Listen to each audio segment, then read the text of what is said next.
अब चलेंगे बलौदा बाजार। इस घटनाक्रम पर विस्तार न्यूज आपको लगातार जानकारी दे रहा है, लगातार आपको जो पल पल की अपडेट है बता रहा है। और आज भी जो बलौदा बाजार को लेकर चल रहा है, सियासी महकमे से लेकर प्रशासनिक महकमे तक, वो सब कुछ हम आपको बताएंगे। छत्तीसगढ़ के बलौदा बाजार में हुई हिंसा के मामले में गुरुवार देर रात राज्य सरकार ने तत्कालीन कलेक्टर और एसपी को निलंबित कर दिया। वहीं राज्य शासन ने जैत खाम क्षतिग्रस्त होने की घटना की जांच के लिए हाई कोर्ट के रिटायर्ड जस्टिस सीबी वाजपेयी को जांच अधिकारी नियुक्त किया है। 6 बिंदुओं पर एकल सदस्यीय जांच टीम 3 महीने के भीतर रिपोर्ट सौंपेगी।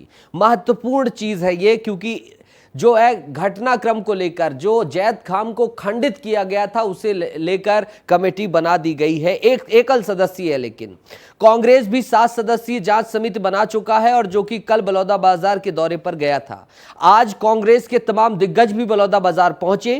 पूर्व सीएम भूपेश बघेल, चरणदास महंत, दीपक बैस समेत कई कांग्रेसी नेता बलौदा बाजार पहुंचे। इधर बीजेपी ने भी 10 तारीख को हुई हिंसा के मामले में जांच समिति का गठन कर दिया है। कुल मिलाकर पूरे प्रदेश के लिए बलौदा बाजार सबसे बड़ा मुद्दा बन गया है। सीएम ने इस मामले पर आज जो कहा वो भी सुन लीजिए, और इसके बाद जो कांग्रेस ने बलौदा बाजार में प्रेस कॉन्फ्रेंस की है उसे भी आपको सुनना चाहिए। प्रशासन की ओर से कोई व्यवस्था नहीं थी।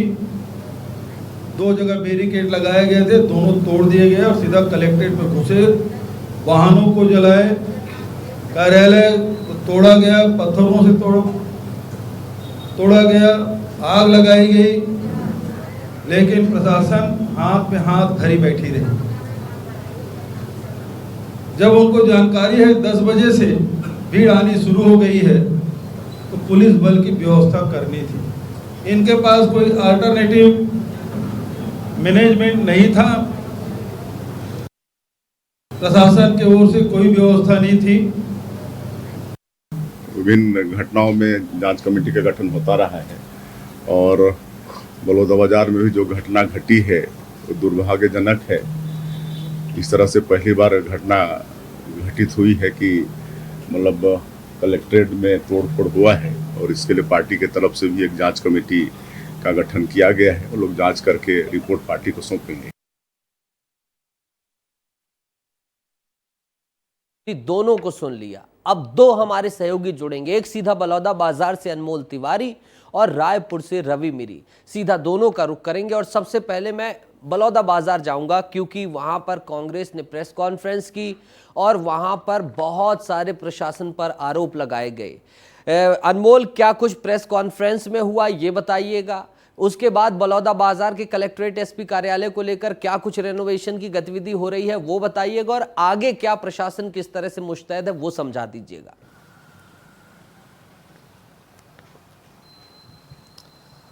देखिए नितेश, आज एक बहुत बड़ा प्रेस कॉन्फ्रेंस कांग्रेस के तरफ से बलौदा बाजार में किया गया, जिसमें पूर्व मुख्यमंत्री भूपेश बघेल, पीसीसी चीफ दीपक बैज और चरणदास महंत मुख्य रूप से थे, और इसके अलावा 10 से 15 विधायक भी जो थे कांग्रेस को यहाँ आए थे।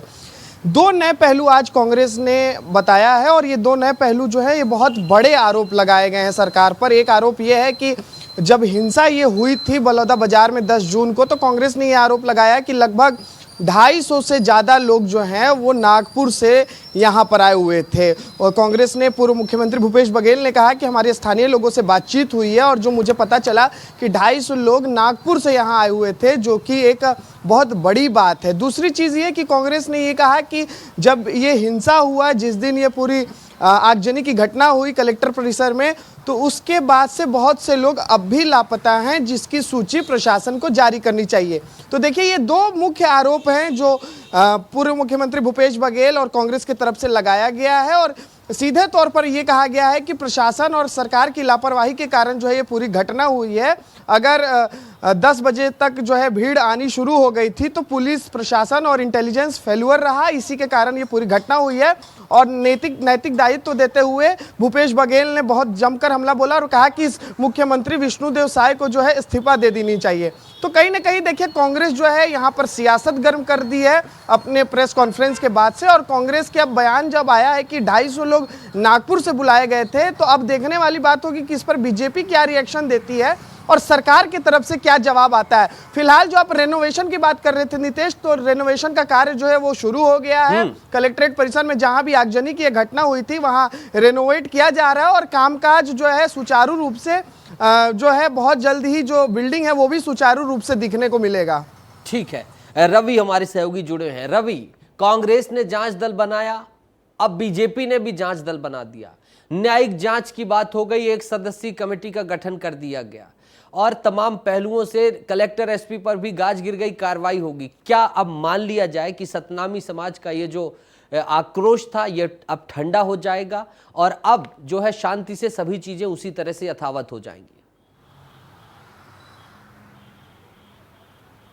नीतीश, 3 तरह के जांच टीम यहाँ पर बनाई गई है। एक तो कांग्रेस की जांच टीम है, दूसरा बीजेपी की जांच टीम है और तीसरा जांच टीम है जो संवैधानिक जांच टीम है, वो न्यायिक जांच आयोग बनाया गया है वो। तो तीनों टीम जांच कर रही है, अपने अपने रिपोर्ट में वो बताएंगे, खुलासा करेंगे कि कहाँ पर लापरवाही, किसकी चूक थी और क्या कार्रवाई होनी चाहिए और कैसे ये मामला शांत होगा। तो ये तीनों रिपोर्ट आने के बाद ही इस पर कुछ कहा जा सकता है।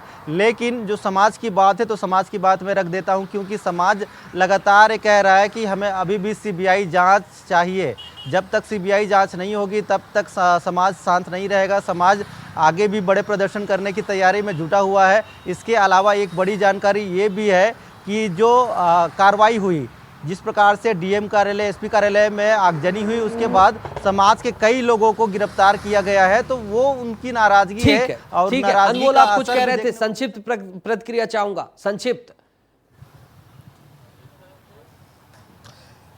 अब बिल्कुल नीतीश, जिस तरीके से सीबीआई का जिक्र हुआ, जैसे रवि बता रहे थे, तो ठीक इसी तरीके से आज कांग्रेस ने भी जिक्र किया सीबीआई का कि समाज के तरफ से सतनामी समाज जो है लगातार सीबीआई जांच की मांग कर रहा है।